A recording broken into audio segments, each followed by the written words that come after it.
పెళ్లి ఎన్ని సంవత్సరాలు ఫస్ట్ సెకండ్ థర్డ్ మాట్లాడుతున్నావు? అన్నం తింటున్నావా గడ్డి నేను తింటున్నావా? గడ్డి తింటున్నాను మేడం. మీ ఇద్దరి సంబంధం ఏంటి? అక్రమ సంబంధం. అక్రమ సంబంధం. రెచ్చగొడితే రెచ్చిపోతావా? రెచ్చవాడు అంటే మరి అది నీ చేతుల్లో ఉండాలి. రెచ్చిపోతారండి కొంతమంది. మరి ఏమయ్యాడు మొదటోడు? ఊరు పెట్టుకున్నాడు. ఉరి పెట్టుకున్నాడు. ఎందుకు? ఉత్తిగానే. నీకు ఆల్రెడీ పెళ్ళయిందా? ఏ ఊరికి ఇచ్చారు?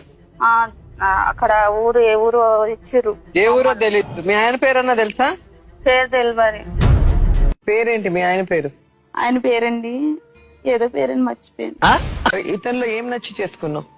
యాక్చువల్ గా ఈ మనిషి అయితే ఆ రోజు నచ్చలేదండి. ప్రేమ అనేది లేదు మేడం. ఫస్ట్ కొనే మనస్సు అనేది లేదు అసలు. ఆ క్షణమే అర్థమైందండి నాకు. మాట్లాడక నేను కొడతాను రవి చెప్తున్నా. బుర్ర మంటలు వచ్చేస్తుంది నాకు. సమాధానం చెప్పి ఇంట్లో చెప్పా కదా నాకు నువ్వు. వాళ్ళు చేసారని నేను అమ్మాయికి చెప్పు. ఏం చేస్తావు? చెప్పు తగలట్టవో లేకపోతే ఇష్టపూర్వకంగా చేసుకుని చచ్చావో అదేదో చెప్పు. నువ్వేది సమాధానం ఎక్కడ కూర్చొని ఉంటావు.